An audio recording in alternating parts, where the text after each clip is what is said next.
It's October 3rd, 2016, in Paris.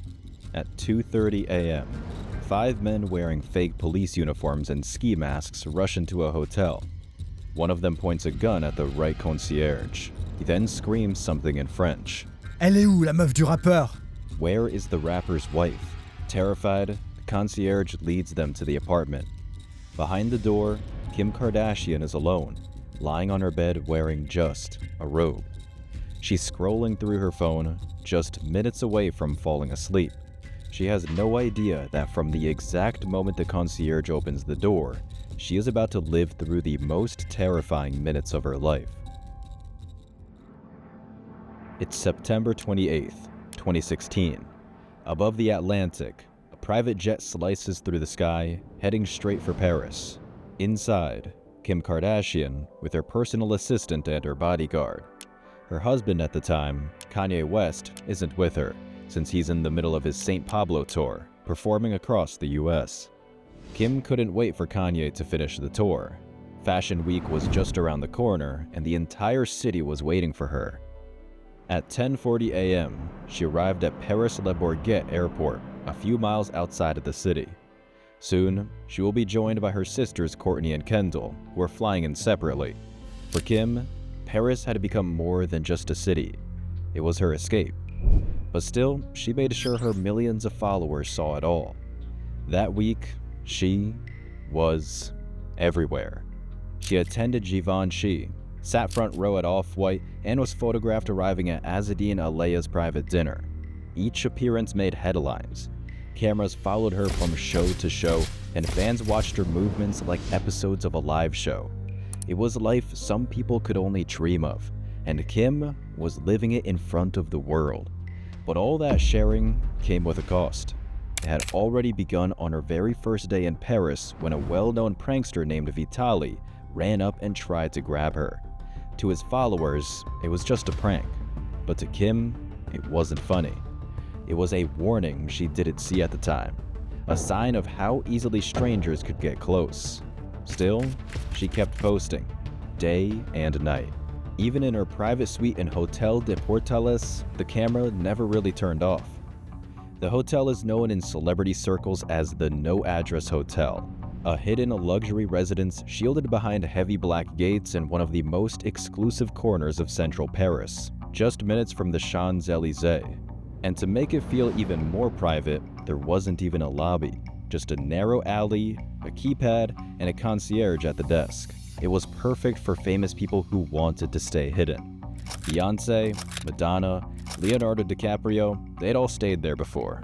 Kanye even owned one of the apartments for years. He and Kim stayed there during their wedding trip.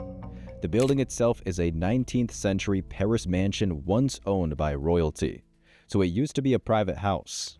But in 2004, it was sold for $38 million to a French billionaire. He turned it into a fancy hotel with 2 high-end rooms and 9 luxurious suites. And one of those was booked by Kim. She stayed in the most expensive suite, costing up to $16,800 per night.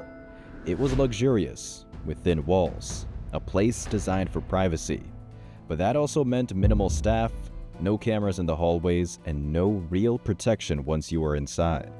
Staying that hidden came with risks. Just days before Kim flew to Paris, Kanye surprised her with a second engagement ring, a massive $4 million diamond. During her stay, she proudly showed it off in photos. Millions of fans admired it, but somewhere, others were paying close attention.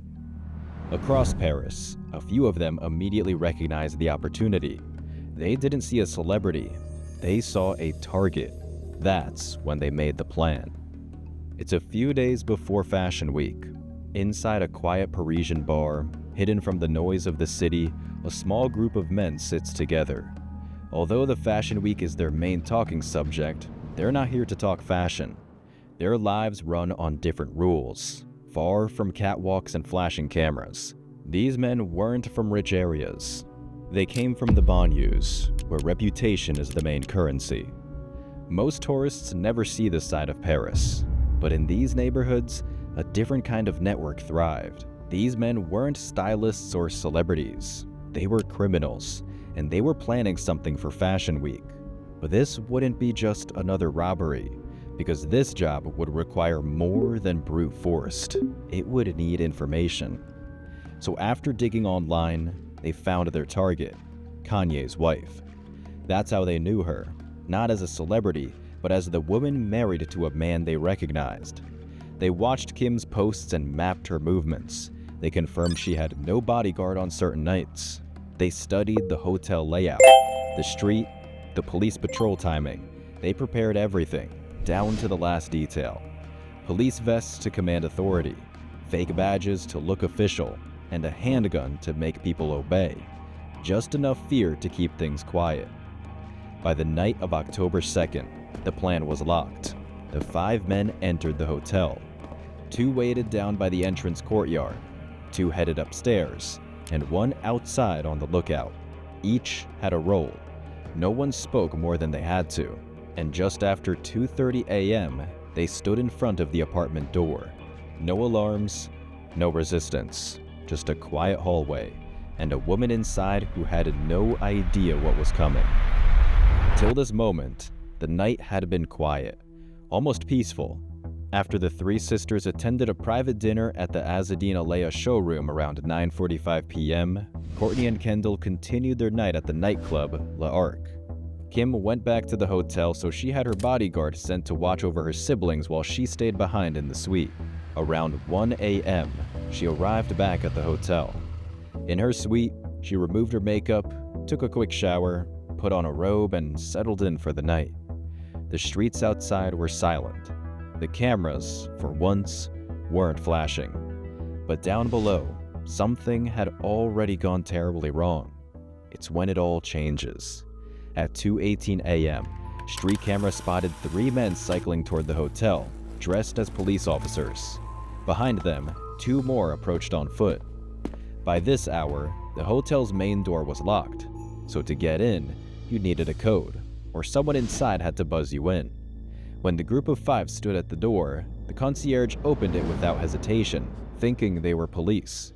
The break-in had begun, and at exactly 2:32 a.m., Kim's door burst open. 2 masked men stormed in, dragging the hotel receptionist, bound, gagged, and terrified. Kim froze. At first, she thought it was a prank. Maybe Vitaly again, the prankster from earlier that week. But then she saw the gun. She called her bodyguard in a panic, but before the call could go through, one of the men snatched the phone away. The men shouted in French. À terre! She couldn't understand it, but she knew she had to go on the floor. They pulled her hands behind her back and tied her wrists with zip ties. One of them pulled a roll of duct tape from the duffel bag. He grabbed her and pulled her close. Her robe loosened, falling open. She had nothing underneath. The man grabbing her is Aomar Ait Kedik, 60 years old. Yeah, a 60-year-old man. He was the boss, known on the streets as Old Omar. He had spent decades in the criminal underworld. Armed robberies, high-end thefts, and prison time. By 60, he wasn't just a thief. He was a legend among the old-school Parisian crews. And now, he was inside Kim's suite, pulling off the biggest celebrity heist of the decade. The second man inside the suite was Didier Debriuc. They called him Blue Eyes, not because he was charming, but because he stood out. At the time of the robbery, he was also 60 years old. Like Aomar, he wasn't new to this. Didier didn't say much because he didn't need to. He was there just to do the job and vanish. For a moment, she thought Aomar was going to violate her. But then, he tied her legs together. She was gagged and dragged towards the marble bathroom. The concierge, already tied up, lay nearby. The men worked quickly like they had rehearsed it a dozen times. Didier stood over her, waving the gun. With a gun pointed at her, she thought she was about to die. At the same time, Aomar began searching the room. He was calm and focused. They knew exactly what they were looking for. Kim was on the floor, her heart pounding in her chest, unable to move. Aomar came close to her. He didn't yell, he whispered. La bague. Meaning, the ring. She shook her head, not because she was refusing, but because she didn't understand what he meant. He pulled at her wrist. The massive diamond caught the light. They snatched her engagement ring and they went down the hallway to look for more jewelry. Necklaces, rings, earrings, gold, diamonds, all gone in minutes. And the whole time, Kim was silent. She was thinking of her children. Maybe she wasn't going to make it. But here's where things get interesting. Kim wasn't actually alone in her suite. Her friend and stylist, Simone, was there too, asleep downstairs. She had no idea what was happening above her, until she woke up from Kim's screaming. She immediately knew something bad was happening, so she ran into the bathroom and locked the door. From inside, she grabbed her phone and called the bodyguard, who was at the nightclub with Courtney and Kendall. After the call, he rushed back to the hotel as fast as he could. Around the same time, the two robbers started to panic. One of the men downstairs had warned them the police were on their way. That man was Eunice Abbas. At 62 years old, he was the oldest of the crew, but he just played a supporting role, helping restrain the concierge and keep the building quiet. So the five got what they came for and then left. Just before disappearing into the Paris night, they locked Kim up in the bathroom, and then they vanished on bicycles. A surprisingly smart way to slip under the radar. No one suspects a man on a bicycle at 3 a.m., because in Paris, bikes are everywhere. They blended in and were gone almost as quickly as they had arrived. By the time the bodyguard finally got there, the robbers were already gone. For a moment, it seemed like they'd pulled off the perfect crime. But days later, one of the robbers made a mistake that changed everything. We'll get to that. Right now, Kim was still locked in the bathroom, tied up and alone, until her friend Simone found her and helped her to get free. Once untied, they called the police. At first, the police chief didn't know who Kim Kardashian was. That's why he asked the officer next to him. He had no clue either, so he Googled her. Right away, he saw her millions of followers. That's when they realized she was a famous American reality star. Within an hour, the story was global. At that exact moment, across the Atlantic, Kanye was performing live. After someone whispered the news to him on stage, he stopped the show immediately and prepared to fly straight to Paris. In the city, the police arrived in minutes. But Kim hesitated. The robbers had also been dressed as police officers. In that moment, she couldn't be sure if she was safe or still in danger. Still, the cops searched through the suite. They couldn't find any fingerprints because the robbers wore gloves. They also used burner phones, and the bikes they escaped on had been stolen earlier that week. It was clean and precise. It felt like something out of a movie. But not everything went perfectly. As they sped away on bikes, one of them dropped Kim's platinum cross, worth around $31,000 onto the street. The next day, a passerby found it lying on the sidewalk. But the robbers probably didn't even care about dropping it. After all, here's the list of everything they got away with. Most of the jewelry probably ended up in Antwerp, Belgium, the diamond capital of the world. There, it was either sold off or melted down and transformed into brand new pieces. This made it impossible to track the jewels. But how about the robbers? Were they ever caught? In a single morning, it all came crashing down. But how did police find them? We'll come back to that. For now, let's first see how Kim was doing in these months. Just hours after the robbery, headlines across the globe screamed the news. It was the biggest robbery of an individual in France in over 20 years. This experience changed her forever. The same morning, Kim flew back to New York, covering her face under a black blanket as cameras followed every step. For the first time in her career, she went completely silent on social media.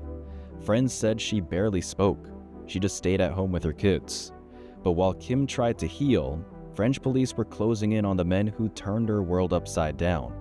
And soon, they'd make their move.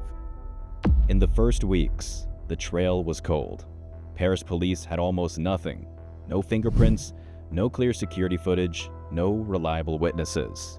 But there was one crucial clue that robbers hadn't counted on: a small trace of DNA left on the plastic bindings used to tie Kim's wrists.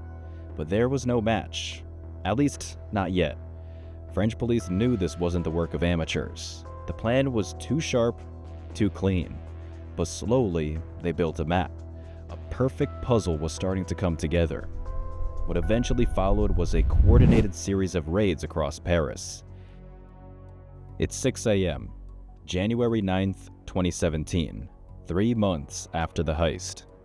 In the suburbs just outside of Paris, police surrounded an apartment. They're about to strike. Inside, Younis Abbas, one of the 5 men who stormed the hotel that night. He is still asleep. In seconds, the door bursts open. Officers rush inside, shouting commands. Months of thinking he'd gotten away shattered in one morning. And he wasn't the only one. In one massive operation, police carried out raids all across Paris and its suburbs. 17 suspects were arrested at the exact same time. Among them, the 5 who broke into Kim's room, plus the team who helped make it all happen. One by one, the men behind the biggest celebrity heist in recent history are pulled from their beds. Kim was informed immediately. The arrests gave her some closure, but not peace. Because where is the jewelry? And what happens next for the men who pulled off the heist? On top of that, some even believe it was an inside job. They started pointing fingers at the concierge. Why did he open the door for strangers in the middle of the night? With the hotel's cameras mysteriously turned off that evening, no one could fully prove what happened. The police found this suspicious too, so they decided to bring him in. After hours of tough questioning and going 36 hours without sleep, he was finally let go. Another theory pointed at someone much closer than anyone expected, Kim's own driver. He wasn't just any driver. He worked for the luxury limo service that handled all of Kim's movements in Paris. That night, he was the last person to drop her off, the last to see her before she went into the hotel. When police started making arrests, he was among the 17 suspects taken in. Was he involved? Did he tip off the robbers? Or was he just in the wrong place at the worst possible time? In court, the truth finally started to come out. But it didn't happen overnight. For years, the case moved slowly through the French legal system. Police had to connect clues from phone calls, street cameras, and tiny bits of DNA. It wasn't until April 2025, almost 9 years after the robbery, that the big trial finally began in Paris. 10 people were on trial. Among them were the 5 main robbers who broke into Kim's suite and others who helped plan or hide them. Because many were in their 60s and 70s, the French media called them the Grandpa Gang. Each suspect faced serious charges: armed robbery, kidnapping, and being part of a criminal group. 9 men and 1 woman were accused of carrying out or aiding the armed burglary of $10 million worth of jewelry. During the trial, Kim spoke in court. She shared how she thought she was going to die and begged for her life. Even inside the courtroom, the atmosphere felt surreal. The men on trial were older, gray-haired, some using canes. In French media, journalists joked that they looked more like grandfathers at a family lunch than dangerous criminals. Throughout all this, Kim remained strong but deeply affected. She talked about her children and how she kept replaying the moment in her mind, thinking she might never see them again. Her words left the courtroom silent. Even some of the robbers looked down at the floor. After this, each man gave his own version of the story.